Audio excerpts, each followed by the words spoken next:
Oluvannyuma lwa Muhoozi okubiteekamu amaanyi nga bwe kiri nti munnange wano Uganda amateeka kakati gaasigalira bantu gali mu mikono gy'abantu buntu tegakyali nti bayise mu palamenti nti oba bakole batya kati bwatu yalagidde aba immigration bawe Abanyarwanda abavandimwe babawe passport era kino kyamaze dde okubeera nga kiyita oluvannyuma okubeera nti babadde beemulugunya ebbanga lyonna. Waliwo omukulu wo abadde ayogera ku nsonga eno immigration bwatuuse n'asekamu ng'ayogedde ku bavandimwe naye ndaba nga kirina obubaka bwe kisindika eri bannansi kubanga alaba ddala mu butuufu kiri fane.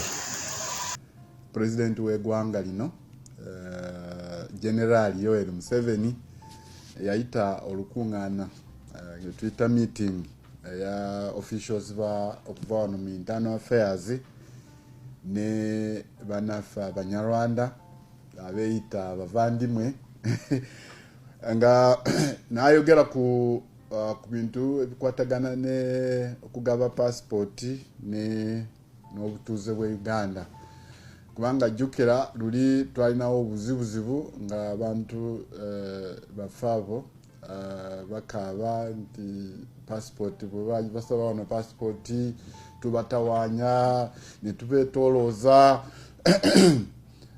abasinga obungi bagenda kuggwa nga tebafunye passport ezo.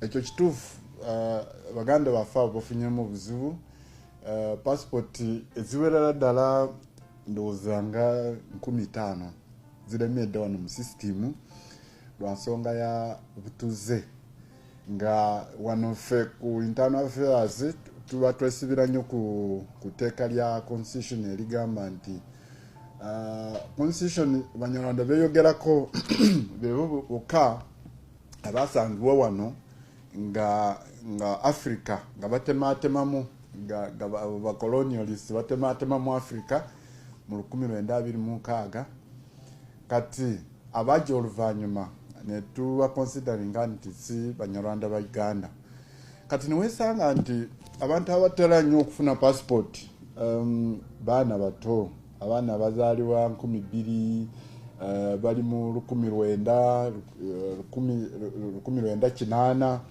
kati kiba kizibu nnyo omuntu azaaliddwa 2000 okumugamba nti genda oleete empapula ezikwatagana ne bajjajja be abajja wano oba basangibwa wano 1926 nga kizibu nnyo naffe nga tulaba nti kizibu naye bambi ng'etteeka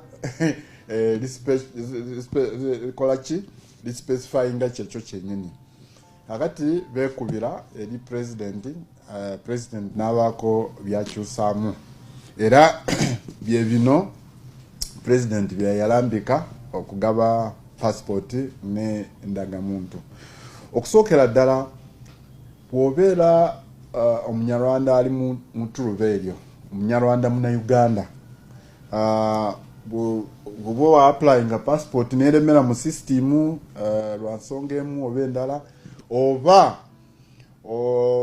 oteekateeka kusaba passport gye bujjako awo bino bintu bikulu okusookera ddala genda ewa LC1 akuwandikira ebbaluwa LC1 mu kitundu taatawo gye wazaalibwa bazadde bo gye babazaala nga babamanyi bwe babaafa bwe babaziika nti taata wange yazaalibwa wano bamuziika wano LC akuwandikira ebbaluwa ovaawo ogende ku LC2 ateekeko omukono ovaawo ogende ku LC3 naye ateekeko omukono kati ku bbaluwa eyo gombolola internal security officer gwe twagazaako erya GISO akukondereko bw'amala okukonerako akuteereko n'ennimi ye eya national ID namba ya national ID lwaki twagala kino lwakuba nti abantu abasinga obungi bwe tubatuma ebintu bino ate baakirira wano mu Lufula ne babyekolera wano mu Lufula kakati kugamba nti teekako nini ya giso kubanga tulina wano system yaffe egenda okukola ki verification. Bw'oteekako nti giso bamuyita lutaaya eyo nini naye bwe tuteeka wano mu system enina okusoma details ezo z'otugambye. Ekyo tugezeeko okulaba nti tetuleeta biwandiiko bya bicupuli kubanga bannayuganda baagala ebintu bya shortcut nga bwokitegedde. So twetaaga LC1, LC2, LC3 ne giso omanyi ye akola ku bintu bya intelligence, amanyi nnyo abantu ku kyalo, amanyi oyo muzeeyi bamuzaala wano, ono maama bamuzaala wali, ono yafiira wano ne bamuziika wano. Kati bwe tubaako akakunkuna kwonna ffe kye tukola kati tukwata esimu ne tukubira ono giso n'atuwa information. Bwe tubeeramu nga tituli bamativu ku information eno gye tuwadde, so ono giso bwe tutuukirira gwe budolaba twagala tuteekeko nini ye, ateekeko ne telefone namba n'ekitundu mwava kikitwanguyize tubajje mu game eno kubanga babadde bawudisa abantu babajjako sente bajjako sente ne bawa ebiwandiiko by'ebicupuli. Bwe babireeta wano ate ne bibaleetera obuzibu bannaffe abavandimwe oba abanyarwanda abagwa mu ttuluba ebyo. Ekyokubiri, waliwo kategore y'abannaffe bano nga banyarwanda bannayuganda naye kyokka bwe bajja wano okusaba passport ne balimbamuko. Lwaki balimba? Nga balowooza nti bw'onoolimba wano n'ogamba nti nze ndi Munyankole, nze ndi Mukiga, nze ndi Mufumbira, kijja kwanguyira kukola ki? Kufuna passport. So tubayita mujje muveeyo kati mutubuulire amazima kubanga yogera amazima kati ng'omusezi agula essowaani. Yogera kati omusezi agula essowaani kubanga luli wayogera naye ate byeyoyogera tewafuna budde kukola ki obubinyonyola bulungi era tewafuna passport. Kati tubuulire amazima otugambe taata wange originally yava e Rwanda naye bamuzaalira wano n'afiira wano, oba abeera awangalidde, oba Luweero, oba Kiboga, oba Sembabule, oba Gomba.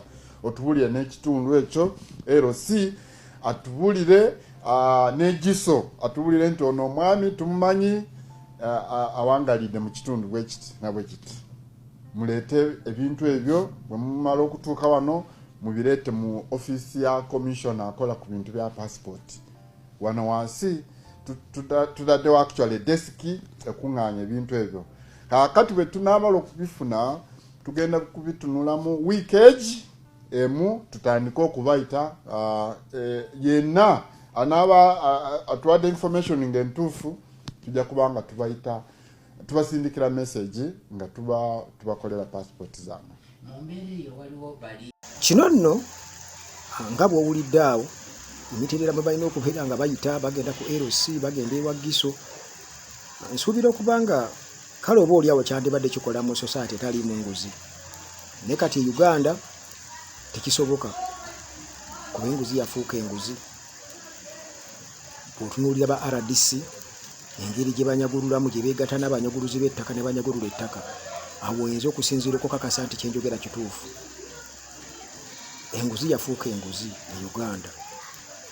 Kati ate tetumanyi n'abo abali ku LC baki. Naye kale oba oli awo nti okusalawo kwalibadde kusalawo naye kwalibadde kuyita mitendera so si lwakuba nti CDF asazeewo. Nti olwamu owa CDF ne bamuwa obuyinza nti atuuka n'okusalawo ku nsonga ng'ezo n'alagira bulagizi. Oluganda bwe bagamba oluliwo wakati w'Abanyarwanda ne Bannayuganda oba abatuusi kubanga abo bwe bagenda okuwa passport si Banyarwanda bonna, wabula twogera ku Banyarwanda abatuusi be bavandimwe nti boogera ku Banyarwanda bonna nedda. Abanyarwanda abatuusi abeeyita abavandimwe. Kakati kale ekyo bamaze okubeera nga bakyakiivinga naye nga bwe batutegeeza nti Abanyarwanda ne Bannayuganda nti ba Luganda.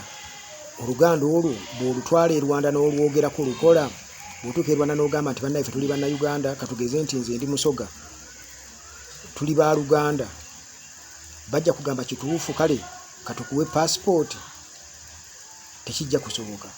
Kati bino ebyokugamba nti no LC1, LC2, LC3 bakonfaminge,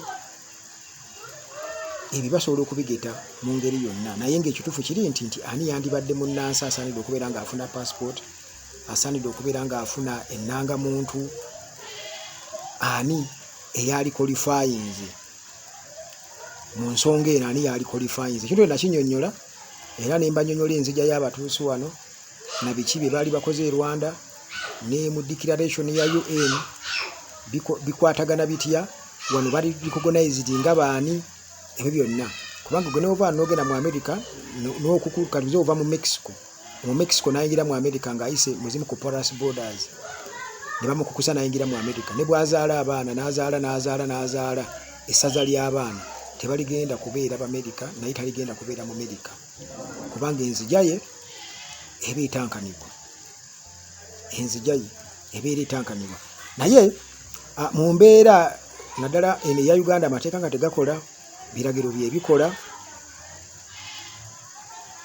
nti ojja okwewuunya kubanga kati kino kyakoze nze nkigeraageranyanga Idi Amin bwe yagoba Abayindi. Ensonga gye yawa yagamba nti kino sikikoledde bantu bali balina omumaaca, nkikoledde Munnayuganda owa wansi, era n'agamba nti kino kyenkoze nze mbadde nina okukikola kubanga teri ayinza kukikola, titeri yali kikoze, kati ye kakikole kubanga oba oli awo ensi ejja mulabanga oba omusiru oba nga ki, ne bali abategeera abalowooza nti bategeera tebaali kikoze, naye ye takikoledde bo, akikoledde Munnayuganda owa wansi. Kakati ne ku mulundi guno oba oli awo kino muhoozi takikoledde ffe nga bannansi tusanyuke, wabula akikoledde baganda be ne bannyina be, era nga gwe mukisa gwe balina teri mukisa ogwo aligenda kugubawa, kati simanyi bwe baliva mu buyinza oba ebyo biriba byagazeetingibwa mu mateeka ga Uganda nti CDF yalagira oba nedda, awo nange simanyi. Kale munnange bwe bityo bibiri tusinkane mu boozi zaffe zidda ku Uganda Talagi nga bulijjo, Mukama akuume.